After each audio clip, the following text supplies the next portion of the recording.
आज के स्टूडियो में हमारे पास एक ऑटोमेटिक वाटर लेवल कंट्रोलर है।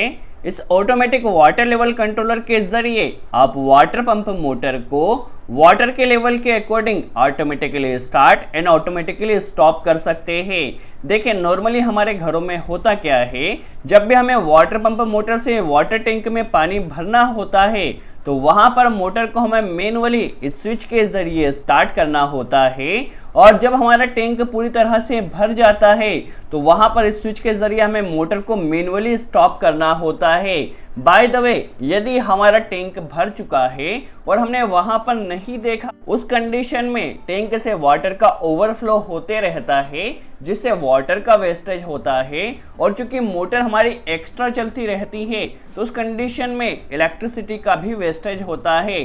तो यदि हम चाहते हैं कि जैसे ही हमारा टैंक पूरी तरह से भर जाए तो हमारी मोटर ने ऑटोमेटिकली स्टॉप हो जाना चाहिए, और जैसे ही हमारा टैंक पूरी तरह से खाली हो जाए तो उस कंडीशन में हमारी मोटर ने ऑटोमेटिकली स्टार्ट हो जाना चाहिए, तो वहां पर हमें इस ऑटोमेटिक वाटर लेवल कंट्रोलर को इंस्टॉल करना होगा। इस ऑटोमेटिक वाटर लेवल कंट्रोलर को इंस्टॉल करने के बाद जब आपका टैंक खाली होगा तो आपकी मोटर ऑटोमेटिकली स्टार्ट होगी, और जैसे ही आपका टैंक भर जाएगा आपकी मोटर ऑटोमेटिकली स्टॉप हो जाएगी। इसके अलावा आपको वाटर के लेवल का इंडिकेशन के लिए यहाँ पर इंडिकेटर्स भी दिया गया है, जो कि सेंसर्स के जरिए वहां पर सेंस करके बताता है कि आपके टैंक में भी वाटर का लेवल कितना है। चलिए सबसे पहले हम इस कंट्रोलर के बारे में जान लेते हैं। देखिए ये हमारे पास एक इमेजिन कंपनी का micro controller based fully automatic water level controller है। चलिए सबसे पहले इस कंट्रोलर के बारे में जान लेते हैं। यहाँ पर एक स्विच दिया गया है जो कि ऑटो, मैनुअल एंड ऑफ यहाँ पर दिया गया है। यदि आप इसे ऑटो में सेलेक्ट करते हैं तो उस कंडीशन में आपकी जो मोटर है वो सेंसर्स के according automatically start and automatically stop होती रहेगी। यदि आप इसे मैनुअल पर सिलेक्ट करते हैं तो आपकी मोटर को आप मैनुअली स्विच के जरिए स्टार्ट एंड स्टॉप कर सकते हैं। आपको किसी भी तरह का कोई कनेक्शन खोलने की जरूरत नहीं है। यदि आपको मोटर को किसी भी टाइम पर ऑन करना है तो आप यहाँ पर मैनुअल पर सिलेक्ट कर लीजिए। यदि सेंसर्स के अकॉर्डिंग आपको ऑटोमेटिकली स्टार्ट स्टॉप करना है तो आप इसे ऑटो पर सिलेक्ट कर दीजिए। यदि आप इस कंट्रोलर की पावर को ऑफ करना चाहते हैं तो आप इसे ऑफ कर दीजिए। यहाँ पर देखिए मोटर ऑन का एक ग्रीन इंडिकेटर दिया गया है। यदि आपकी मोटर ऑन होती है तो यहाँ पर ग्रीन इंडिकेटर ब्लिंक होगा, जिससे हमें पता चलेगा हमारी मोटर अभी चल रही है। इसके अलावा यहाँ पर B1 और G1 दिया गया है। इनका क्या फंक्शन होगा जब हम सेंसर का इंस्टॉलेशन करेंगे तब समझेंगे।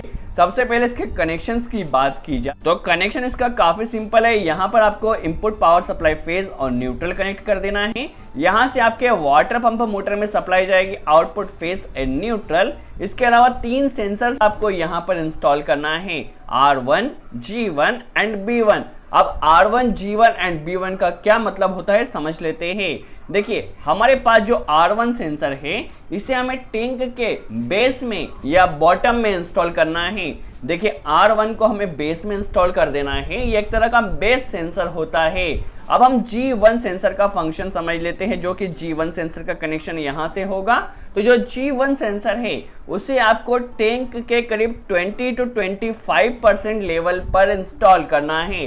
देखिए इसे आपको 20% पर इंस्टॉल कर देना है। अब जैसे ही आपके वाटर का लेवल इस सेंसर के नीचे जाता है और आपका ये सेंसर वाटर से खुल जाता है, वैसे ही आपकी मोटर स्टार्ट होगी, क्योंकि देखिए आपका टैंक खाली हो चुका है। टैंक में जस्ट 20% पानी ही बचा है।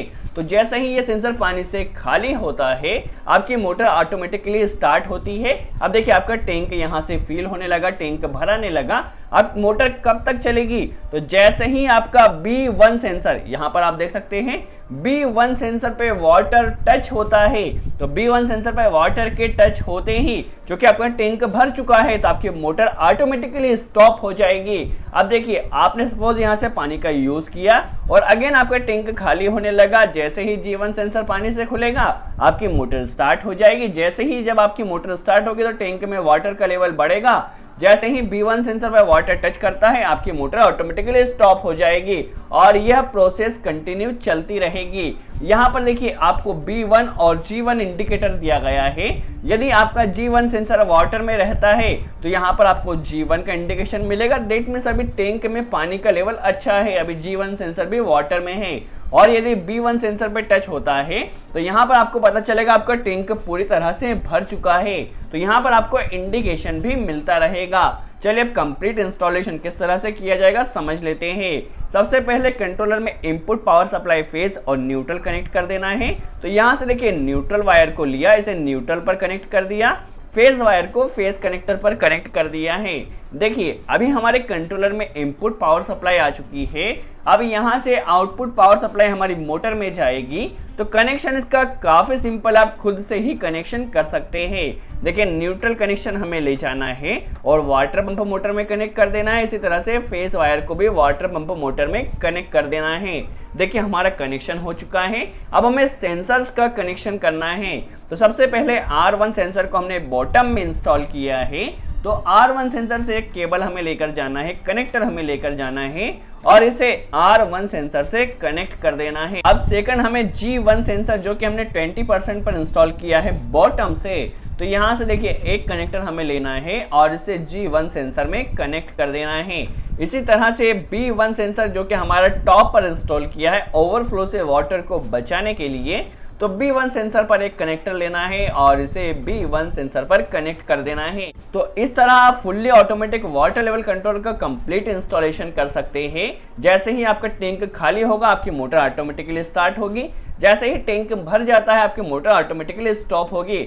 आपको वहां पर मैनुअली इसे स्टार्ट स्टॉप करने की जरूरत नहीं है स्विच के जरिए। यदि आप इसे मैनुअली स्टार्ट स्टॉप करना चाहते हैं तो फिर आप इसे यहां से मैनुअल पर सिलेक्ट कर लीजिए। मैनुअल पर सिलेक्ट करने के बाद जब भी आप स्विच से स्टार्ट स्टॉप करना चाहे स्टार्ट स्टॉप आसानी से कर सकते हैं। सो आई होप आपको क्लियर हुआ हो किस तरह fully automatic water level controller complete installation किया जाता है। यदि वीडियो अच्छा लगा हो तो लाइक का बटन जरूर प्रेस करें और यदि आप इस कंट्रोलर को परचेस करना चाहते हो तो इसकी परचेसिंग लिंक आपको डिस्क्रिप्शन में मिल जाएगी, जिस पर जाकर आप इसे परचेस कर सकते हैं। सो आज के लिए इतना ही। थैंक्स।